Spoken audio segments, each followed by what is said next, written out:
너희에게 평강이 있을지어다. 네.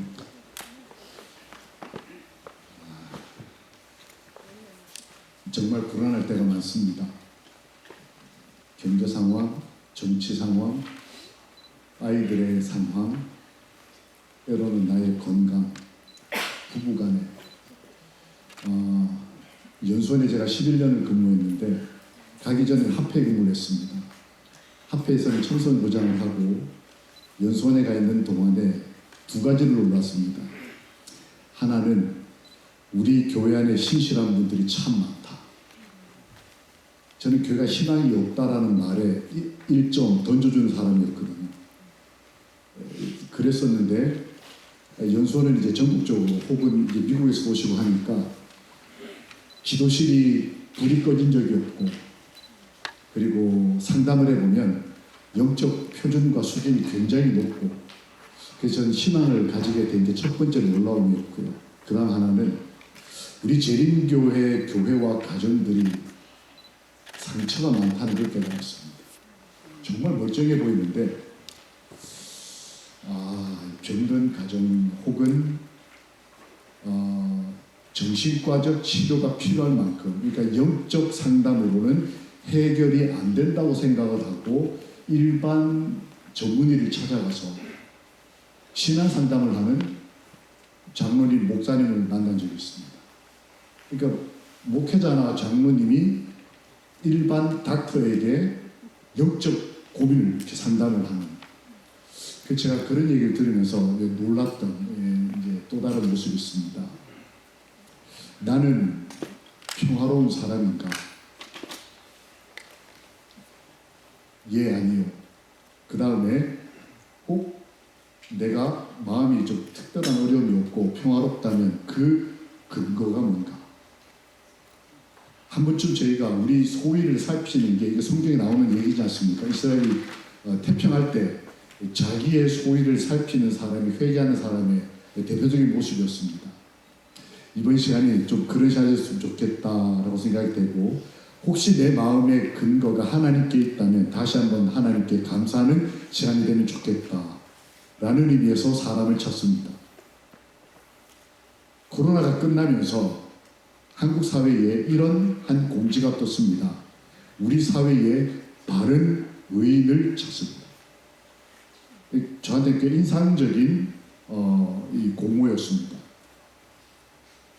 이 사회가 의인을 찾는 시대가 됐습니다. 교회가 의인을 함부로 하는 시대에 사회가 의인도 바른 의인을 찾는다. 저한테 굉장히 자극적이고 생각을 많이 하게 만드는 공모였습니다. 1등을 누가 했는지 나중에 추적을 못하는 게 좀 안타깝긴 합니다. 하나님은 어떠실까? 사람을 찾는다는 의미에서 성경은 하나님께서도 그러셨다. 여호와 하나님이 아담을 부르시며 그에게 이르시되 너가 어디 있느냐라는 질문은 예수님께서 이 땅에 오셨을 때에도 사람을 찾으셨고, 마지막 때에도, 우리 시대에도 하나님께서 사람을 찾는다고 하는 것은 성경과 영감의 글에 구구절절 표현이 되어 있습니다. 하나님께서 사람을 찾는다고 하시면서 어디 있느냐고 물으신다면 저희가 내가 여기 있다라고 자신 있게 한 걸음 앞설 수 있는, 그렇지 않을까?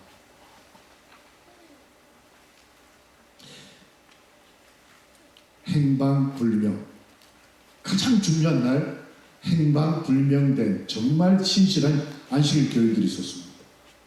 우리 집 이거 마지막 때 아주 중요한 때이지 않습니까? 그런데 이런 때에 성경에도 보니까 결정적인 순간에 행방이 사라져버린 사람들, 유다와 제사장들, 베드로와 제자들입니다. 좀 극단적으로 이 대비된 인물들처럼 그룹군으로 보이지만 실제 이 사람들은 마지막 날 결정적인 순간에 그 방향을 잃어버렸습니다.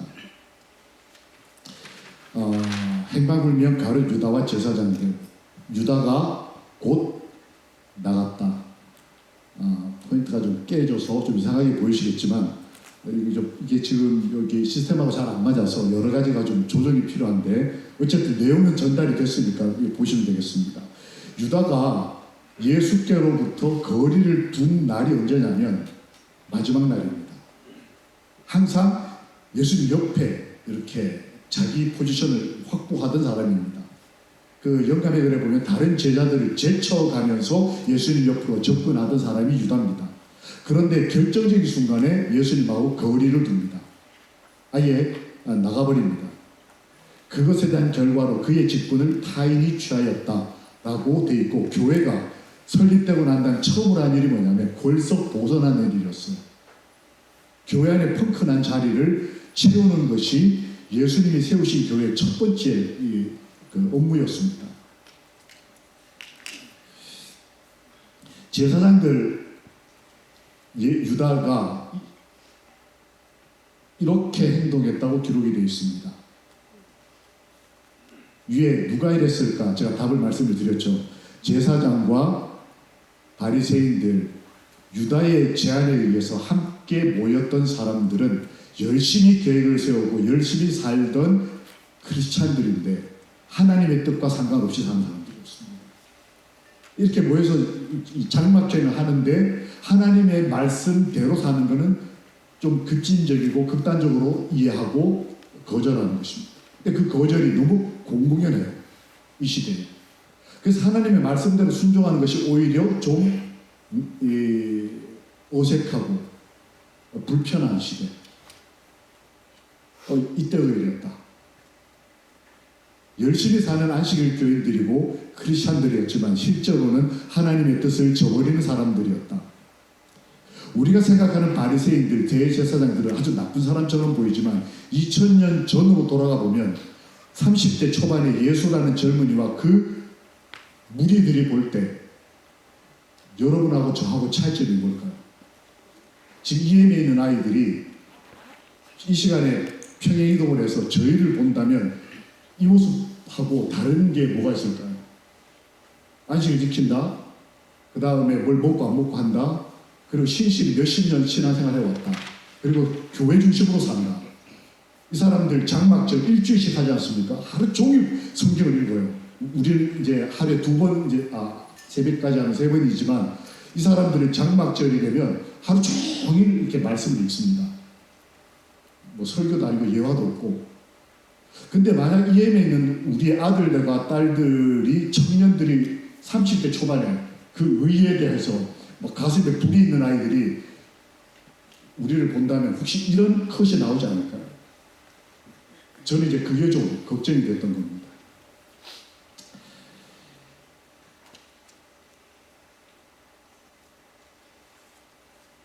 바리새인과 율법사들은 하나님의 뜻을 저버렸다.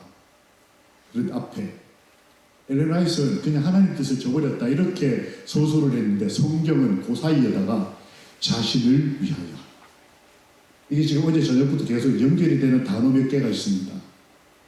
변화되고 회복된 사람은 위하는 사람 대상이 바뀌는 거예요. 변화되지 않은 사람은 안식일을 지키고 있고 장막절을 1년에 한 번씩 일주일씩 해도 자신을 위하여 뭔가 열심히는 하는데, 이 율법사들이 한국말로 번역하니까 율법사지 실제로는 그들은 말씀대로 사는 사람이에요. 요즘 우리 그 풀어 설명하면 말씀 읽고 그대로 행동하고 그렇게 하지 않는 사람들을 교육하고, 때에 따라서는 좀 뭐 격리라는 방법으로 과격한 행동을 선택하기도 하는 이 바리새파 율법사들은 다 요즘 말로 하면 저희 가운데 저 같은 죄인 목사보다 훨씬 더 신실했던, 아마 그런데 그 종교적 활동이 자기를 위한 것이었다. 성경은 정확하게 기록을 하고 그게 하나님의 뜻과 달랐다 이렇게 되어 있습니다. 이 본래 하나님의 계획, 하나님의 뜻, 여기서 오는 충돌이 뭐냐? 예수님은 이 충돌에서 예수가 됐고, 내 뜻은, 내 계획은 이게 아닙니다. 야, 감히 하나님께, 하나님의 아들이 그것도 성경 기록에 3번이나 하나님께 반대 의사를 표현한 거예요. 결국은 여기서 갈라졌습니다. 예수가 되느냐, 아니면 바리새인 혹은 율법사가 되느냐.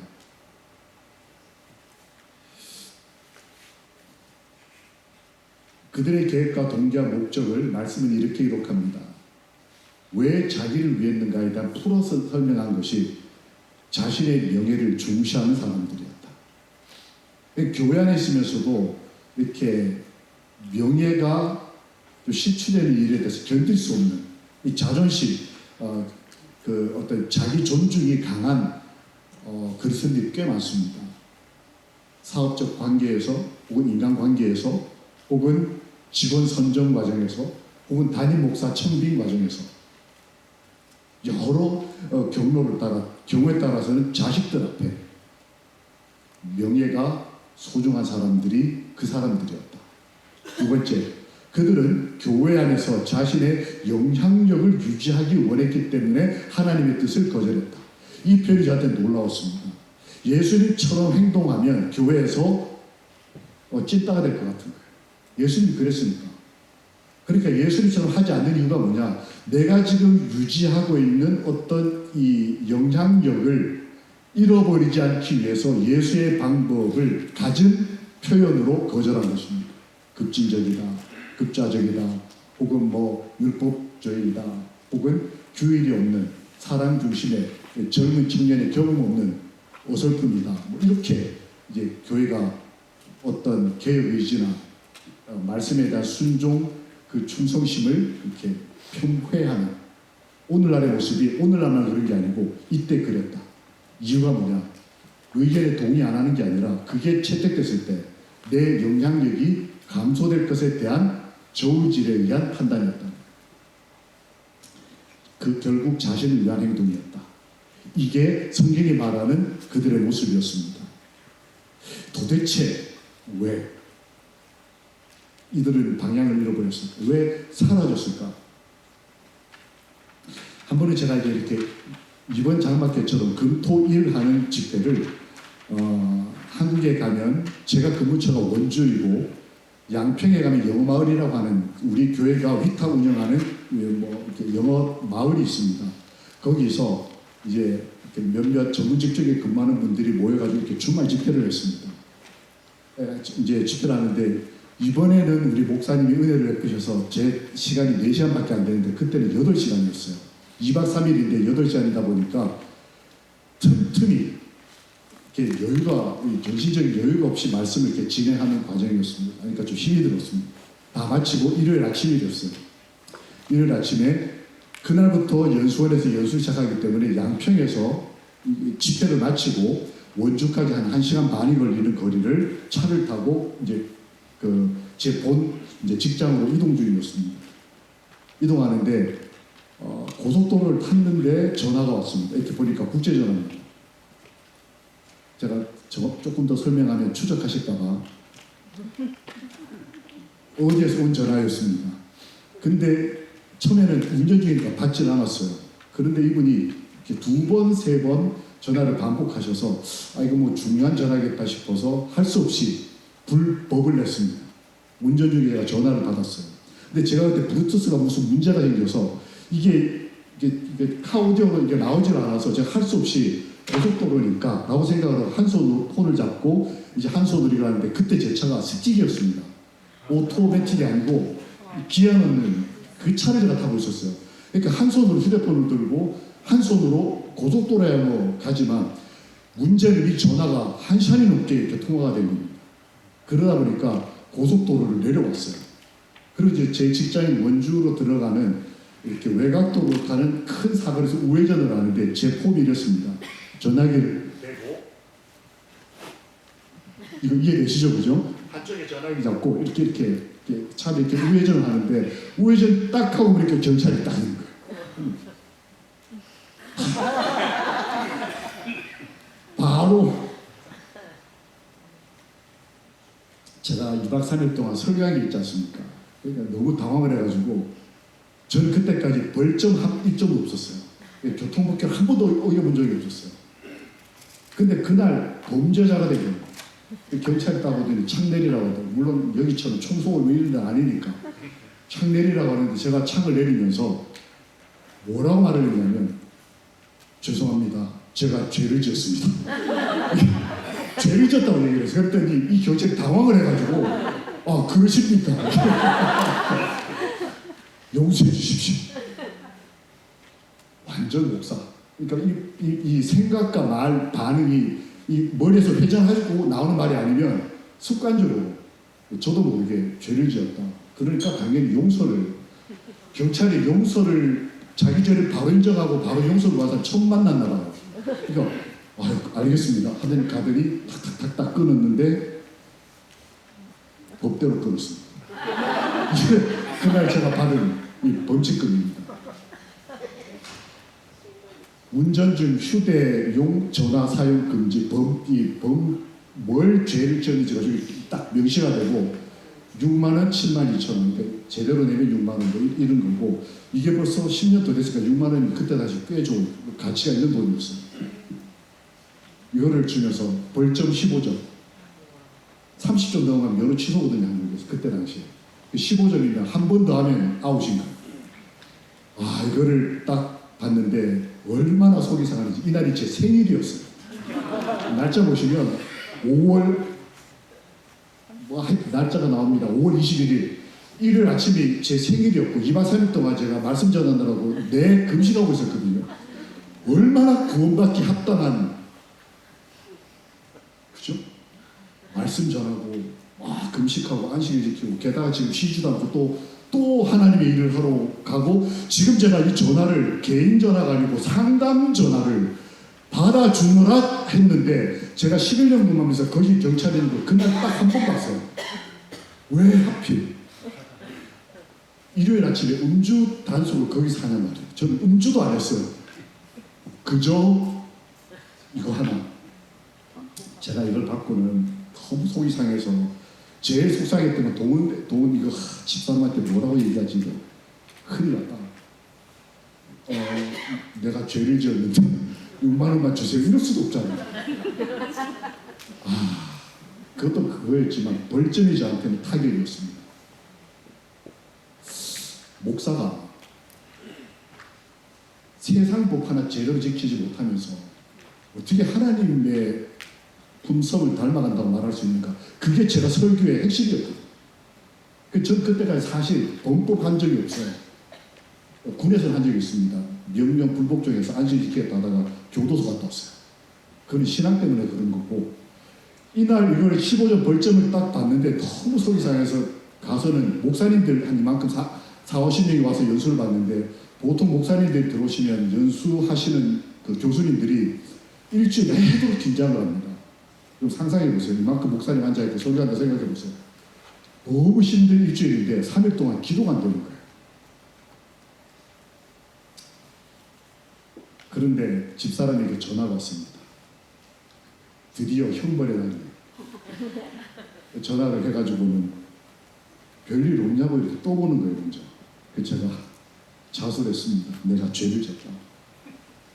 내가 그러면 안 되는데, 할 수 없이 전화를 받았는데 이렇게 돼가지고 이렇게 돼서 이렇게 됐다고, 미안하지만 6만 원만 좀 주세요. 제가 이렇게 했어요. 그랬더니 집사람이 가만히 있더니 보내주겠다고 하는 거예요. 야, 그때 제가 얼마나 자유를 누렸는지. 결혼하고 한 20년 만에 처음으로 집사람이 2만 원도 돈을 준다는.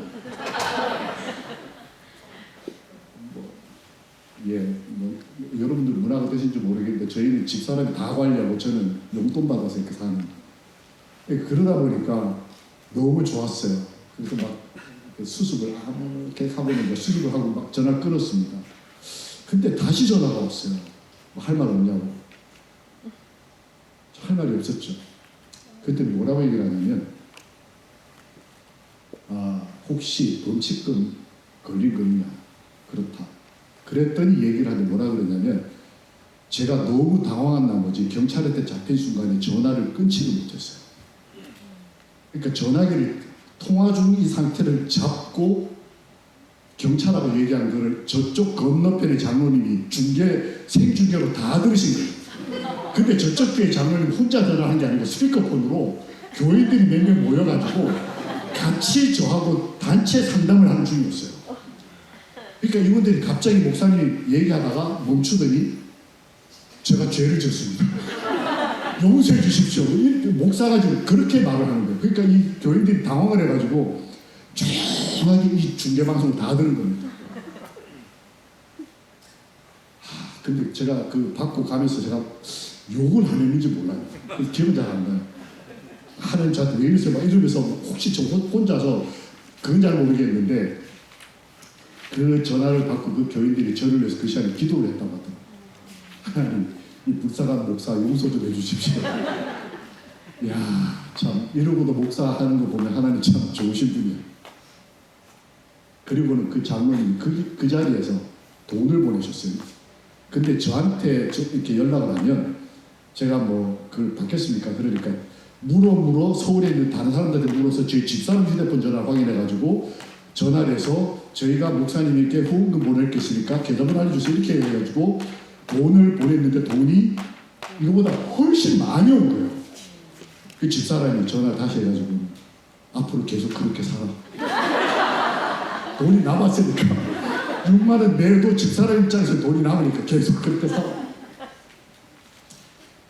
제가 그 전화를 받고는 3일 동안 목사님들이 연수를 들어오셔서 이렇게 집회를 하고 있는데 기도실에 기도가 안 되고 죄를 지어놓고는 억울한 마음밖에 안 들고 왜 나만 잡아 뭐 이런 생각. 근데 그 시간부로 하나님께서는 문제를 해결을 다 하신 거였어요. 재정 문제를 그 벌금의 몇 배를 보내서 제 근심되는 문제를 해결을 했는데 그건 전 전혀 모르고 그냥 내 뜻, 내 마음, 나를 위하는 자존심 상하고 그 완벽을 추구하다 그게 깨졌을 때 금이 갔을 때 오는 그 수치심 별별 생각 다 하면서 그 연락을 받고도 제가 평화를 못 얻었던 게 벌점 때문이었습니다. 15점. 근데 그해 5월 다음인가 얼마가 있다가 대통령이 갑자기 탄핵이 됐어요. 그리고 가을에 새 대통령이 되면서 경범죄자들을 다 대사면을 해버렸어요. 그래서 제가 저거 경력, 그러니까 벌금만 해결된 게 아니고 벌점도 도말이 됐습니다. 불과 몇 개월 만에 저는 여전히 범죄 기록이 없는 범죄를 했지만 그걸 벗어나지 못해서 살겠다고 연수원, 재림연수원이 어딥니까? 거기 있으면서도 죄를 지을 수 있더라고요. 교회 다니면서도 여기 와서도 전혀 딴 생각할 수 있습니다. 제가 그랬다니까요. 연수원에 있으면서 그 벌점 15점이 뭐라고 그 자존심 상한 거예요. 그 내 인생에 뭔가 스크래치가 나는 것 같아요. 근데 그 해 말이 끝나고 난 다음에 제가 그 다음 해에 경찰서 가면 한국은 경찰서 가면 교통 위반 이게 히스토리를 쫙 프린트를 해줘요. 거기 가서 제가 제 이름으로 딱 뽑았더니 아무것도 없는 거예요. 그때 제가 도말된다 이게 무슨 의미인지를 깨달았고 이럴 줄 알았으면 하나님 옆에 있을 거예요. 대단히 큰 문제도 아니었는데 사람 망가지는 순식간이었습니다. 저는 많이 봤습니다. 수십 년 신앙하는 분들이 순간적으로 무너지는 것. 그 가족들의 수치스러움을 견딜 수 없어 하는 모습을 제가 여러 번 봤어요. 우리는 어떤 그리스도일까요? 가장 중요한 날 사라져버린 사람, 행방불명된 사람들. 베드로도 그 중에 하나입니다. 예수님이 나 십자가의 길을 가고 있거든. 게다가 구체적으로 나가 3일 동안 죽고 3일 만에 부활할 거거든. 구체적으로 여러 번 얘기를 했어요. 그런데 베드로는 갑자기 예수님한테 어디로 가십니까? 이렇게 묻습니다. 순환주간에. 그리고 내가 누구인지를 여러 번 설명하셨는데 그는 결정적인 그날 나는 예수님을 알지 못한다 라고 말하면서 그 스스로 자기를 되뇌었어요. 내가 하나님의 말씀을 순종하지 못하는 것에 대한 외부적 편견 혹은 변명이 자기 자신을 그렇게 꼴찌웠다는 겁니다. 그래서 이분을 시인한다는 게 중요하다는 게 정말 여기서 드러나. 정말 모르는 것처럼 행동합니다. 자기 암시. 행방불명 베드로 십자가의 길에서 어디로를 외칩니다. 예수님 임자가 들려야 하리니 하나님이 이 땅에 떨어져 별별 말씀으로 우리에게 권면하시고 설교하시고 우리가 그 예배를 드려왔는데 이 시대에 빛을 잃어버린다면 저 같은 죄인이 되지 않겠습니까?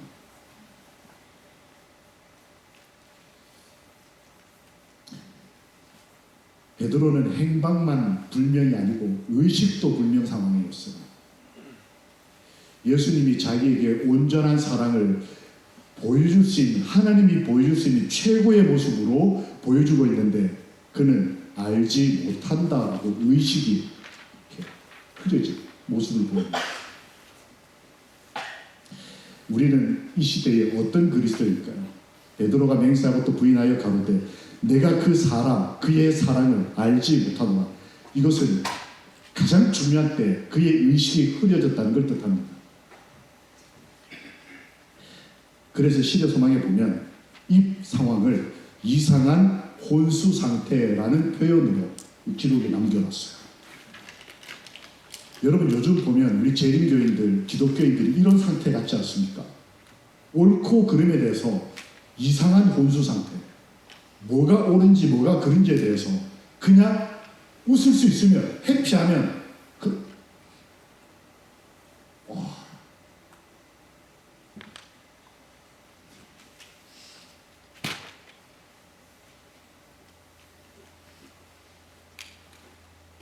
혹시 더 심각한 행방불명, 의식불명자가 나는 아닌지, 여전히 교회에 있고 여전히 그리스도의 은혜 옆에 있고 여전히 하나님의 기적과 은혜를 경험하고 살지만 결정적인 순간에 어떤 행동을 해야 될지에 대해서 불분명하거나 용기를 잃어버리거나 자신감 없이 비겁하게 물러나거나 때로는 남에게 표현하지 않지만 나 스스로 어떤 신앙적 질문에 자괴감 혹은 흔들림에 대해서 답을 하지 못한, 답을 몰라서가 아니고 그 답을 인정하지 못한 의식불명.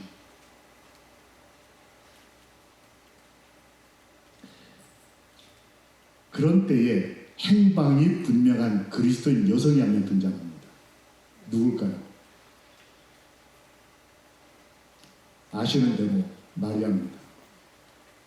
유월절 엿새 전에 사람들이 예수님을 이렇게 가까이 있었던 사람들이 다 빠져나갈 때 마리아는 예수님의 장례를 준비했다고 예수님이 주석하실 만큼 그는 의식도 행동도 분명하게 움직이는 사람이었습니다.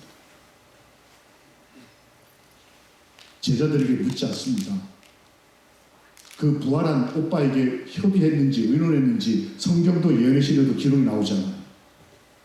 그는 그때 자기가 어떤 행동을 해야 할지와 어떤 생각을 해야 할지에 대해서 정확하게 알고 있는 여자였습니다. 놀라운 건 이 사람이 7 귀신 들렸던 과거 경력을 가지고 있다는 거예요. 가장 여기가 상태가 안 좋은 사람. 아시는 대로 시대소망에 보면 이 사람은 한 번에 죄가 치료가 되지 않은 사람입니다. 회복을 7번이나 예수님의 치료하시는 목소리를 들어야 했다. 시대소망이 그렇게 되어 있어요. TV 귀신 없애주세요. 근데 그걸로 내 다른 문제가 다 해결이 안 되고 그 다음에는 돈 귀신, 자녀 사랑 귀신, 직업 귀신. 마리아는 자기 안에 들어와 있는 귀신이 한꺼번에 해결이 되지 못하고 예수님이 7번이나 회복시켜줘야 그나마 의식이 돌아오는 환자 출신이었어요. 그런데 누구보다도 뚜렷한 의식을 가지고 분명한 행동을 합니다. 그리스도의 희생에 대해서 공감했다 이렇게 됩니다. 이 공감이라는 표현이 저한테는 굉장히 깊이 와닿습니다. 나는 어떤 그리스도인가 사회 실험을 하나 보겠습니다.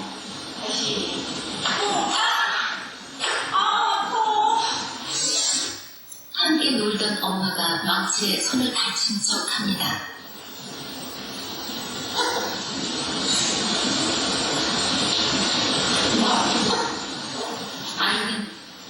닥친 게 마치 자기 잘못이라도 한 것처럼 울먹이더니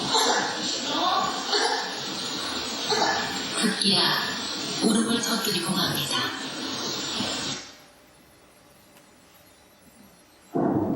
이 아이는 여자아이입니다.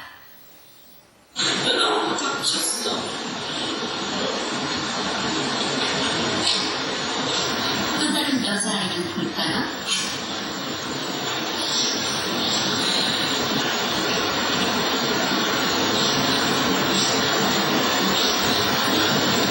이 아이 역시 바로 반응이 나옵니다.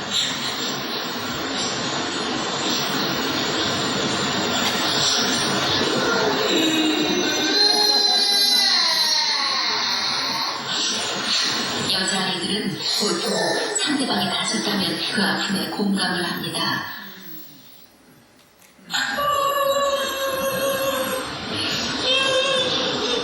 그럼 남자아이를 한번 볼까요?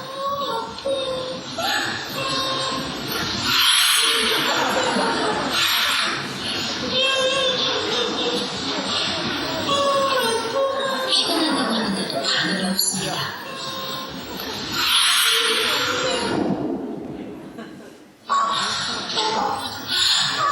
이 아이는 다를까요? 저런 아이의 웃기까지 하네요. 한 실수하면 쌍둥이는 좀 다르지 않을까요?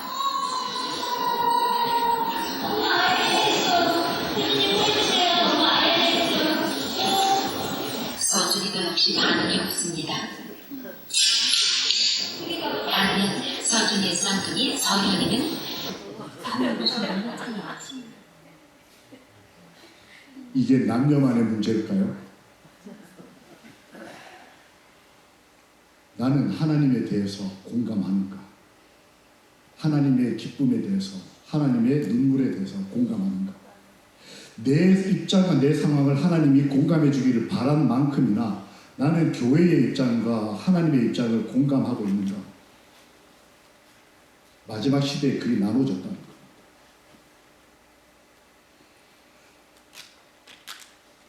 우리나라는 그 공감 지수가 한민족을 얘기합니다. 저기 보면 저게 공감 지수를 나타내는 지도입니다. 별게 다 있어요. 저기에 보면 우리 한민족은 공감 지수가 세계 5위 정도 된다고 합니다. 그래서 아마 종교적인 것 같아요. 불쌍하고 가난한 사람들에 대해서, 교회의 형편에 대해서, 혹은 하나님에 대해서 우리가 공감받기를 바라는 만큼 공감하고 인지하고 함께 그 상황을 이렇게 헤쳐나갈 수 있는 기본적인 자질을 한국 사람들은 가지고 있다는 거예요. 근데 나는 어떤 그리스도입니까?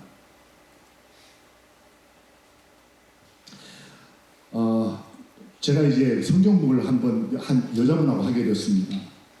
근데 이분은 참 사람을 이렇게 곤란하게 만드는, 공감이 잘 안 되는 그런 분이었어요. 이게 웃지를 않는 분입니다.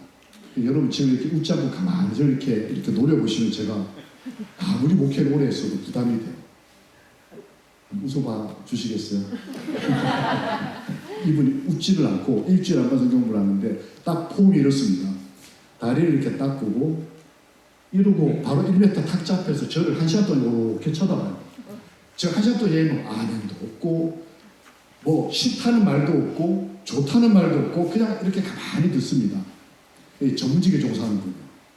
그러니까 이제 머리를 별 생각 다 하고 있겠죠. 지금 이렇게 판단도 하고 있을 테고. 그렇게 일주일에 한 번씩 만나서 한 2시간씩 공부하고 나면 제가 마치 그 연수 진행하는 것만큼 부담이 돼서 어느 날은 아침에 기도를 했습니다. 하나님 오늘 저분 좀 아프게 해주세요. 오늘 할 일도 많은데 저분 또 온다 그러면 또 스트레스가 되니까 저분 좀 이렇게 기도할 정도로 이 상대방을 어렵게 하는 분이었는데 그날 오더니 성경공부 마치고 난 뒤에 제게 질문을 했습니다. 목사님, 제 얼굴이 편해 보이십니까? 라고 질문을 했어요. 그래서 제가 아니요. 목사가 솔직해야 되니까요. 아니요. 라고 답을 했어요. 그랬더니 목사님 아무리 그렇더라도 말씀을 그렇게 하시면 제가 어떻게 해요? 하면서 하는 얘기가 얼마 전에 친정어머니가 저희 집에 오셨는데 식사를 하면서 자기한테 말을 하더라. 얘야, 요즘 남편이 잘해주니? 그래서 왜요 엄마? 그랬더니 너 표정이 아주 온화하고 편안해 보여. 이렇게 친정어머니가 얘기를 하시더래요. 그래서 뭐지? 그냥 뭐 그런 분위기인가 보다 하고 넘어갔답니다. 이 40대 초반에 아주 인텔리 여성입니다. 근데 자기 직장에 갔는데 국장님이 뭘 보고서를 내고 결정을 받고 나갔는데 이 뭐 누구 이렇게 잠깐 불러서 돌아봤더니 요즘 뭐 좋은 일 있냐고, 왜 그러시냐고, 아주 지금 분위기가 화사하고 평안해 보인다고 그러냐고. 그리고 또 이제 아무 생각 없이 지나갔답니다. 남편이 한국에 있는 무슨 꽤 큰 기업의 임원입니다. 주말 부부인데 주말에 이제 집에 왔는데 밥을 먹다 남편이 갑자기 숟가락을 딱 놓더니 이봐, 당신 요즘 바람 피나? 그러더래요. 그래서 왜 그러냐고, 무슨 소리를 하냐고 그랬더니 왜 요즘 이렇게 표정이 이렇게 사랑스러워 보이고 편안하냐? 라고 묻는 순간에 이분이 깨달았어요. 자기 인생의 가장 중요한 세 사람, 직장 상사, 친정어머니, 남편이 똑같은 말을 하더라고요. 평안하다. 그래서 제가 생각을 해봤대요. 제가 거울을 이렇게 보고 왜 다들 나를 평안하냐고 묻지? 라고 생각을 해보고 자기 인생의 변수를 생각해 보니까 1년 동안의 자기 삶의 변수는 일주일에 한 번 성경 공부하는 게 유일한 변수더라고요. 제게 와서 목사님, 하나님이 정말 살아계신 것 같아요. 제가 말씀을 그냥 듣기만 했는데 제 표정이 변한다고 제 주변 사람들이 얘기를 해요. 목사님, 저에게 더 가르쳐 주세요. 제가 그날 새벽 기도하고 얼마나 회개했겠습니까? 좀 아팠으면 좋겠다. 그 다음에 얼마 후에 다시 그 다음 주가 다시 오더니 목사님이 이제 말을 먼저 꺼내면서 저에게 아픔이 하나 있어요. 뭡니까? 아들이 하나 있는데 그때 당시 중학교 2학년이었습니다. 한국 남자의 중학교 2학년. 핵폭탄. 엄마하고 말 안 한 지 1년이 넘었어요. 학교 갈 때 밥 아빠 엄마가 같이 안 먹고, 물론 아빠는 이제 주중에는 서울 가 있고, 그 다음에 주말에 와도 아빠 엄마하고 밥을 안 먹고, 엄마하고 말도 안 하고, 학교 갔다 오면 자기 방문 딱 걸어 잠그고, 아빠 엄마가 자고 난 다음에 나와가지고 뭐 해 먹고 들어가거나 시켜 먹고 들어가고, 이렇게 산 지가 1년이 돼가지고 제가 볼 때는 아주 세련되고 전문직이고 돈도 많고 아들을 위해서 막 별걸 다 하는 거예요. 그런데 웃지 않았던 이유가 그거였어요. 목사님, 저는 행복이라는 단어만 들으면 가슴이 막 찌릿찌릿했다는 거예요. 소름이 끼쳤다는 거예요. 이 남편 일주일에 한 번, 2주일에 한 번 보고, 아들 하나 데리고 사는데 아들이 자기하고 말 섞은 지가 1년이 넘고 본 척도 안 하고 방에 들어가 문 닫아 잠궈버리고. 근데 오늘 아침에 이제 공부하러 오기 오늘 아침에 자기가 이제 그 설거지를 하고 출근했다가 이제 저희 공부하러 이제 여성 올라오는 길인데 이제 그 설거지를 하면서 말씀을 틀어놨었대요. 성경절을 틀어놨는데 아들이 말을 걸었다는 겁니다. 저는 너무 놀라웠어요. 그래서 무슨 말을 그러냐 했더니 자기 방에 있던 아들이 부엌에서 설거지하는 엄마한테 텍스트를 보냈어요. 문자를. 배고파. 그게 1년 만에 아들이 엄마에게 뭔가 의사표현한 처음이었어요. 근데 이분이 저한테 와서 그걸 저한테 보여주면서 나 오늘 너무 기뻐서 하루 종일 어쩔 줄 몰랐다. 저는 너무 기가 막혔어요. 이러고도 사는 사람이 다행이에요. 돈은 정말 많아요. 배우기도 엄청나게 배운 사람들. 그런데 아들하고 배고파라는 텍스트 하나 받고 행복해하는 엄마를 보고 제가 기절할 뻔했습니다.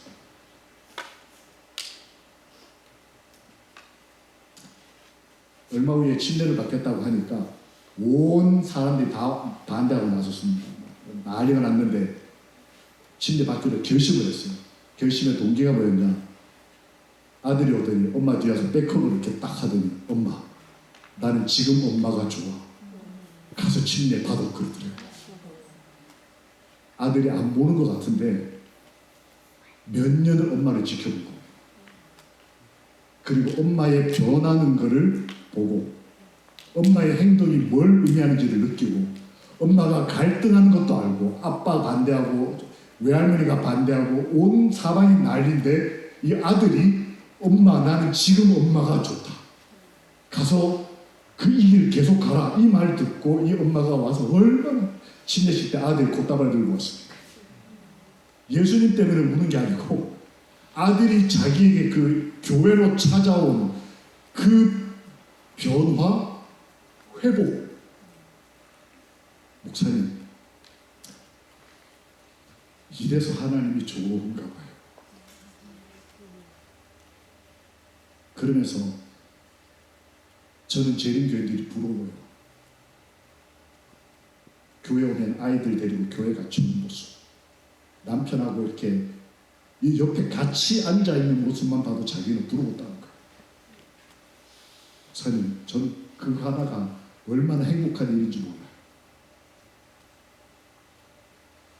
이혼 직전까지 갔다가 이 사람의 변화로 가정이 회복이 됐습니다. 근데 이 사람이 좀 아팠는데 병원에서 그가 수술 직전에 저에게 보낸 텍스트입니다. 이렇게 쭉 써서 보냈는데 여기에 있는 특이한 단어들이 있습니다. 정성, 덕분, 기도, 성경, 따스한 봄날, 안식, 평안, 예수님, 이런 것들이 이분이 수술 직전에 저에게 보낸 문자에 기록된 단어들입니다. 감사, 안식, 평안, 예수님. 무지한 사람 아닙니다. 의식 분명한 사람입니다. 행동 어리숙한 사람 아닙니다. 그런데 이 사람 마음속에 예수 그리스도와의 공감, 교감, 말씀이 육신이 되는 경험이 있고 난 다음에 그와 그의 가정이 이렇게 변해가는 모습을 지켜보는 건 거룩한 기쁨입니다.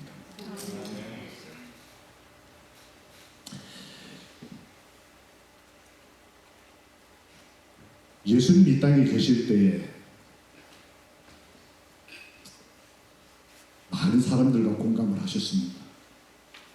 어떤 경우에는 제자들조차도 내쫓기 바빴던 아이들을 주님은 품에 안으시고, 여러분 아시지 않습니까? 예수님 설교할 때 어떤 아이는 예수님 품에 안겨 잠들었다. 저는 그게 너무너무 놀라웠어요. 하나님의 아들이 위험 있게 경건하게 거룩하게 설교해도 누가 뭐라고 하겠습니까? 근데 울고 찡찡대는 아이를 예수님이 데리고 품에 안고 재워가면서 설교했다. 저는 이게 너무너무 좋았어요. 저는 어릴 때 그렇게 못 컸거든요. 교회에서 뛰어다녔다가 이렇게 들려나가서 여집사님 이렇게 엉덩이를 한 30분 맞은 기억이 나요. 그렇게 컸는데 예수님은 아이들과 공감하고 교감하는 분이셨다. 아시는 대로 그저 깨끗해졌다라고만 말해도 될 사람을 예수님은 만지셨습니다. 나병 환자. 만지는 게 뭘 의미하는지 아시지 않습니까? 그리고 이방인하고 대화, 말 섞는 것만 해도 더럽혀지는 부정한 일인데 예수님이 십자가의 길을 가시면서 이방인도 아닌 이방인의 하인, 그를 치료하기 위해서 이방인과 접촉하시는 분, 이게 다 서로 사랑을 주고받는 관계에서 가능한 얘기들이었어요.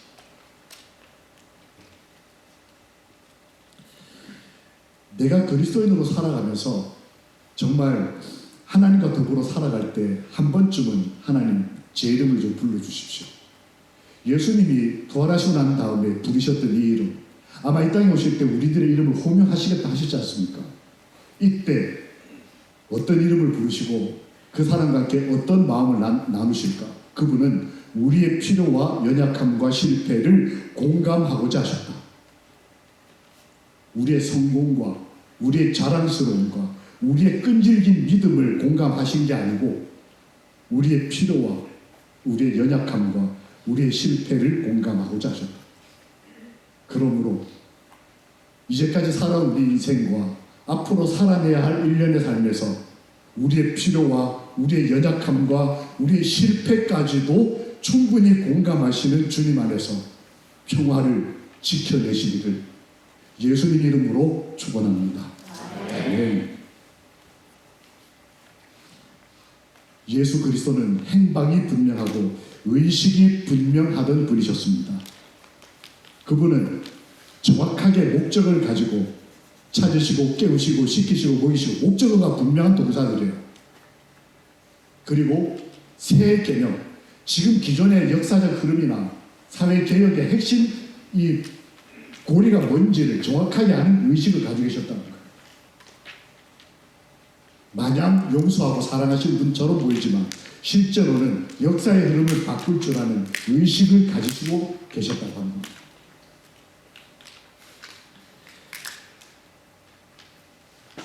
그래서 우리가 그 유명한 기도, 아까 유다와 예수가 같은 30대, 20대 젊은이의 인생이 갈림길을 걷게 된 그 기도,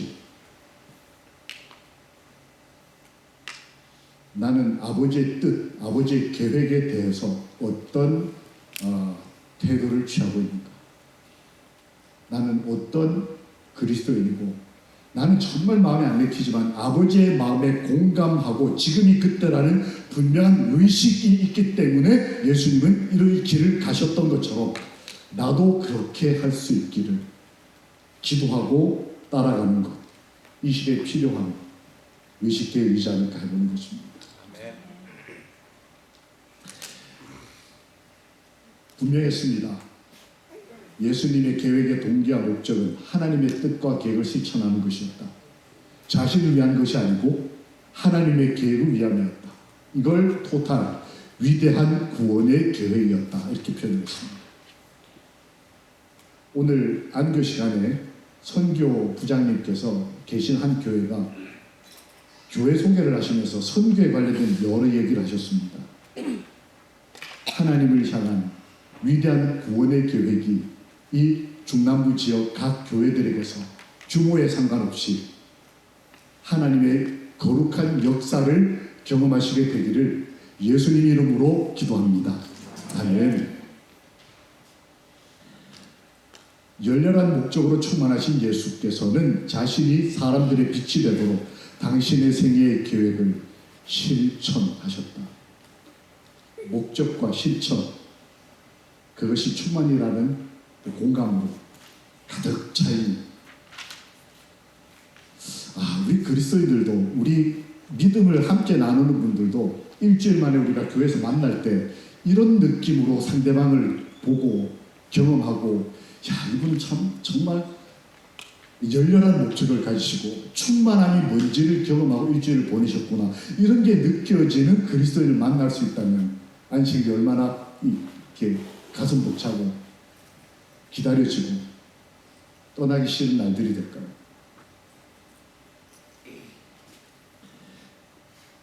위대한 구원의 계획에 대한 분명한 이해, 그렇게 우리가 가질 수 있도록 하나님께서 우리를 좀 회복시켜 주시면 좋겠다. 이상한 혼수 상태에서 제가 지금 상황이 딱 그런 것 같아요.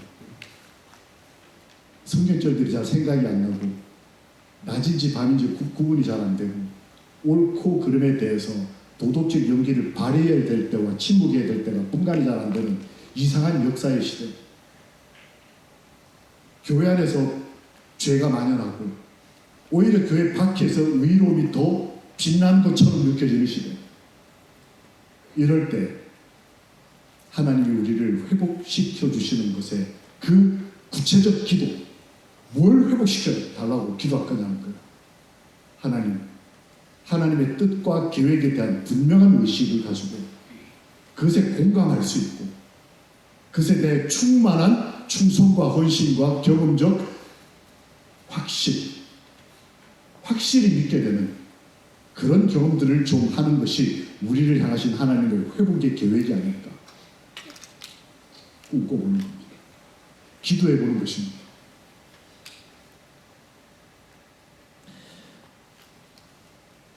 한 청년이 저에게 찾아왔습니다. 학교에서 기도 주일을 할 때였는데요.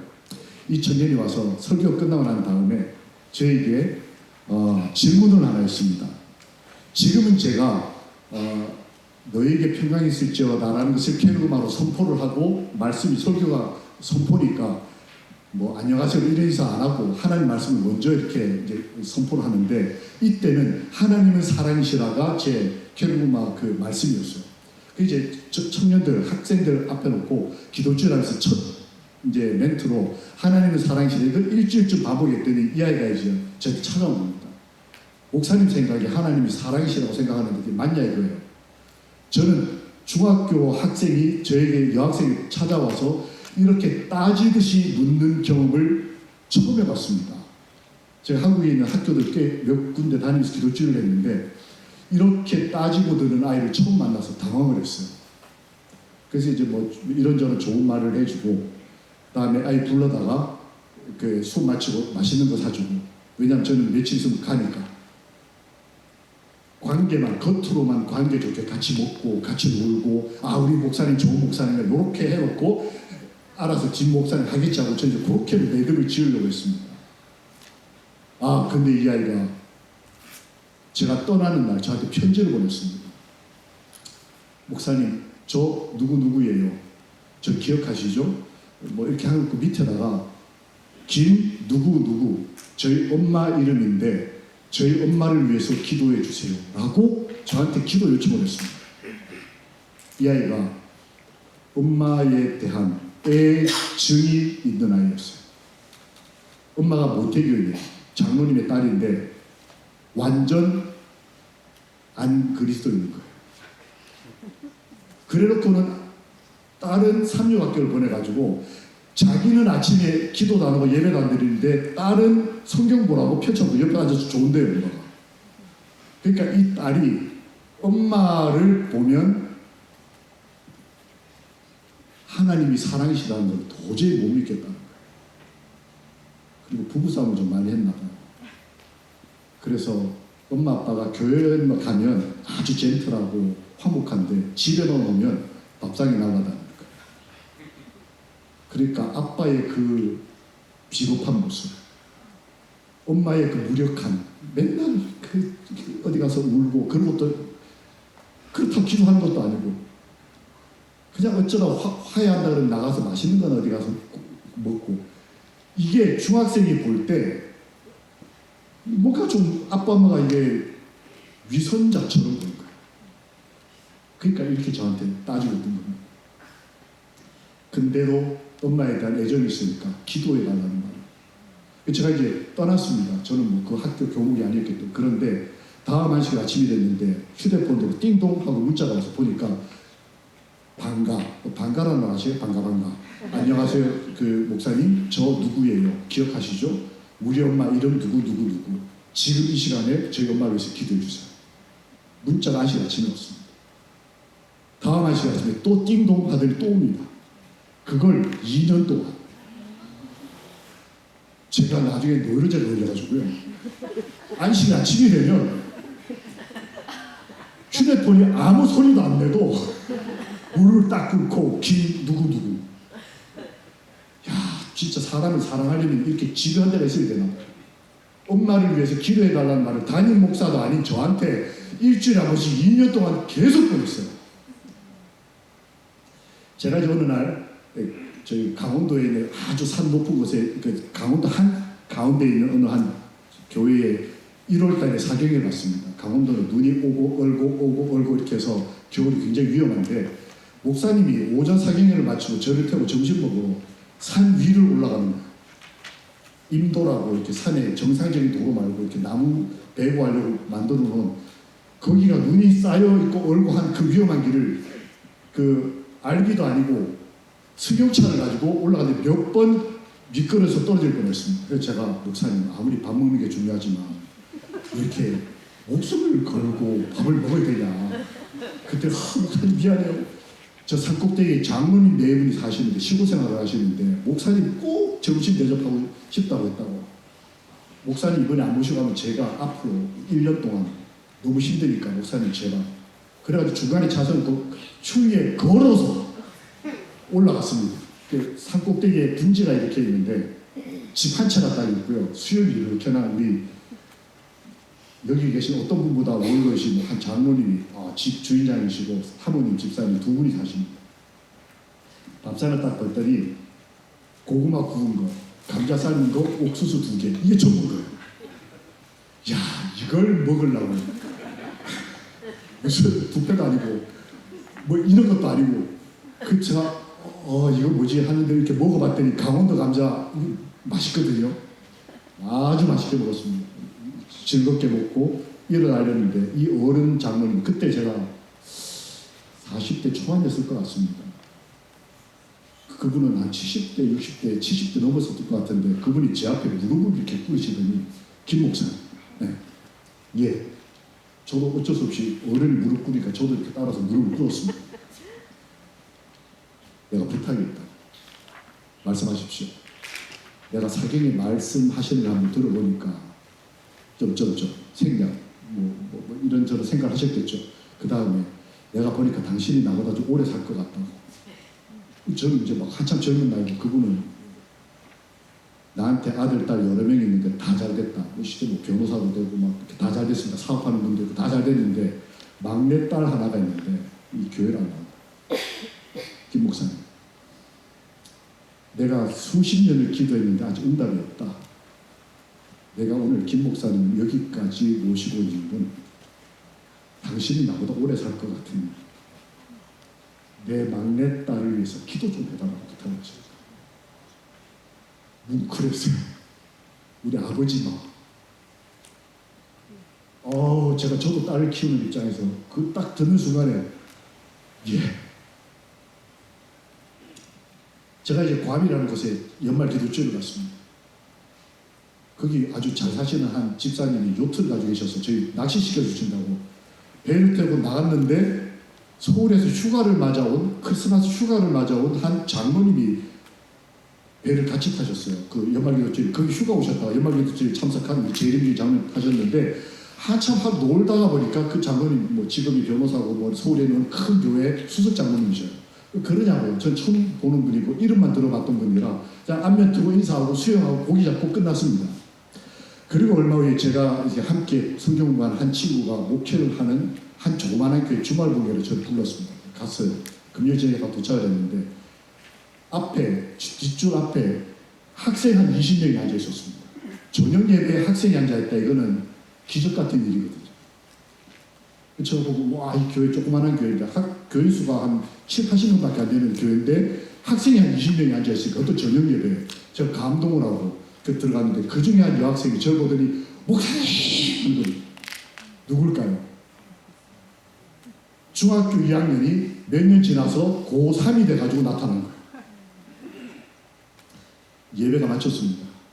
이 아이가 오더니 다 교인들 다 계신 자리에서 마음껏 계신 자리에서 목소리를 그냥 막 크게 내가지고 목사님 오늘 저녁에 주무시지 마시고 내일 저희 엄마가 교회에 나올 수 있도록 철학이 되어주세요. 거기까지만 해도 제가 그래 할게. 뭐 결과에 뭐 상관없이 기도하면 되니까요. 근데 그 다음에 뭐라 그러냐면 저도 오늘 밤에 자만하자고 기도할 텐데 내일 저희 엄마, 왜 엄마 기도해달라고 2년 동안 문자 보냈다 했잖아요. 저희 엄마가 교회 오면 나도 교회를 보고 우리 엄마가 내일 교회 안 오면 나도 다시는 교회 오지 않겠다고 저한테 선언을 했습니다. 여러분 이런 도전을 받으면 여러분 어떠실까요? 제가 그날 밤에 진짜 철야했습니다. 기도를 한 게 아니고 불안해가지고 교회를 한 몇백 바퀴도 온 것 같아요. 야 이거 내일 아침에 이 엄마 안 오면 나 이번 주말 부부에 다 꽝이다.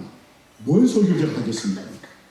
그 소리 다 들었는데 그 교인들 다 듣고 목사 밤에 철학기도 하나하나 지금 장로님 왔다 갔다 시간대로 왔다 갔다 하고 이러는 상황인데 그 상황에서 만약 이 엄마가 안 오면 이건 정말 큰일 났다 싶어서 정말 침착하기도 하고 체면, 영양력 유지 뭐 별별 생각이 다 나는 거예요.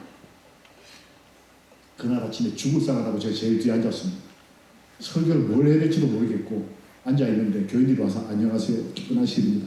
하나도 안 했고. 근데 조금 있다가 어떤 제 나이 또래쯤 되는 한 사모님이 오시더니 제 앞줄에서 탁 앉으셨어요. 조금 있다가 얘가 오더니 그 옆에 앉는 겁니다. 그 제가 벌떡 일어나서 앞에 가서 혹시 사모님 혹시 이 청년의 어머니세요? 했더니 그렇다는 거예요. 와! 나는 이제 영성이 있는 목사. 밤에 별짓 다 해놓고 불안에 떨고 확실히 믿지 못해서 기도하는 게 아니고 근심한 목사, 죄인 목사. 신앙의 경건의 모양은 있는데 능력도 없고 감화도 없고 두려워서 떨고 너가 확실히 믿는 게 뭐냐 모르니까 이제는 뭐 예언신도 확실히 모르겠고 건강기별을 확실히 모르겠고 세천상임을 이제는 확실히 모르겠고 요즘 그런 사람들 많아요. 제가 와 했지만 이제 그 교과목만데 제가 밖에 나가가지고 이게 얼마나 놀라운 일이었냐면 제가 강원도 사경에 가서 산꼭대기에 올라가서 그 감자 먹은 그 할아버지가 이 아이의 엄마의 아버지의 친정아버지. 저는 전혀 모르고 간 거고. 그 다음에 제가 괌에 가서 기도주일 하는 동안에 한 서울에 있는 변호사를 만나가지고 같이 낚시했던 그 변호사가 이 아이의 엄마의 큰오빠. 그 다음에 제가 성경 가르쳐서 목사된 그 교회, 주말 공개를 부른 그 교회 수석장로님이 이 아이의 엄마의 작은오빠. 제가 4년 동안에 이 아이의 가족들을 다 만나고 다닌 거예요. 이 안식일까지 제가 전혀 의식을 못했어요. 이 아이도 모르고 저도 모르고 이 아이 엄마도 모르고. 그런데 그날 와서 보니까 더 놀라운 건 이 아이의 엄마가 저보고 고나 그러더라고요. 제 이름이 김정곤인데 저보고 저희 어머니도 저한테 그렇게 안 부르시거든요. 김 목사 이렇게 부르든지 뭐 누구 아빠 이렇게 부르는데 갑자기 그 사모님이 저한테 고나 이러다가 예 얼떨결에 예 했어요. 그러고 보니까 제 학교 1년 선배 한 중학교 여학생이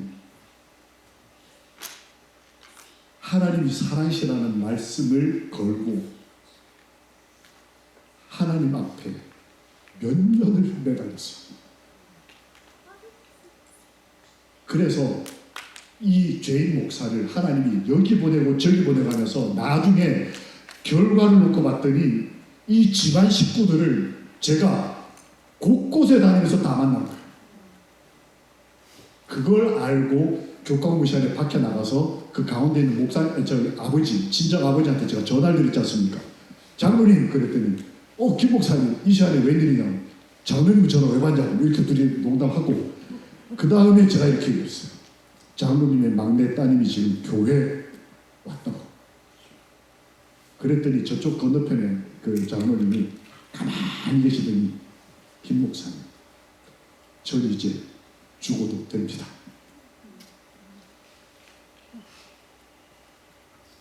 그리고 이렇게 그 소리들이 들려왔어요. 이 아이는 하나님이 살아계신 것을 확실히 믿게 됐어요. 그 아버지도 회심을 하고 온 가족이 이 과정을 다 듣고 난 다음에 회복이 됐습니다. 우리는 어떤 그리스도인일까요? 이 아이가 한 말입니다. 감사합니다 하나님. 살아계신 하나님이 사랑이시라고 하는 게 감사하고 구체적으로. 근데 제가 더 인상 깊었던 건 그 할아버지도 할아버지죠. 할아버지에게는 이 아이의 엄마가 딸이고 이 아이에게는 엄마가 그냥 엄마였는데 엄마가 자기 때문에 하나님 앞에 기뻐하고 눈물 흘리는 딸을 보고 더 깊이 회심하고 완전히 돌아왔어요.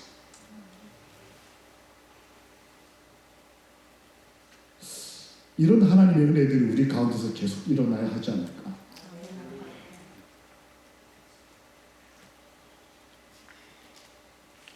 베드로는 행방을 되찾고 의식을 되찾고 난 다음에 그의 유서에다가 성경에다 이렇게 씁니다.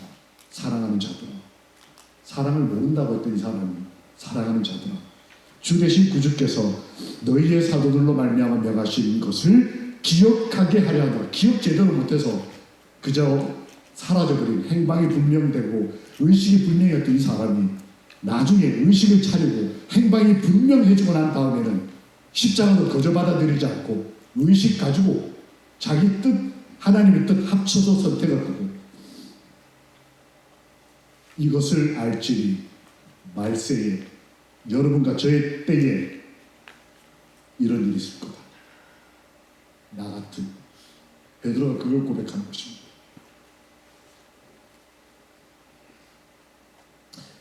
내가 산자의 땅에 있으며 여호와의 은혜 볼 것을 믿었도다.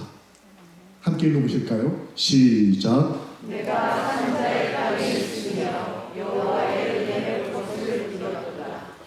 다른 번역본에는 이렇게 되어 있습니다.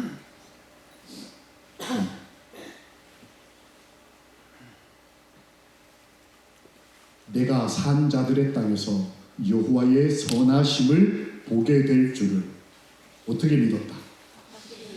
확실하게 믿었다. 이 마지막 시대에는 귀신도 믿고 떠는 그 정도의 믿음이 아니라 행방이 분명하고 의식이 분명한 그리스도, 확실히 믿는 그리스도.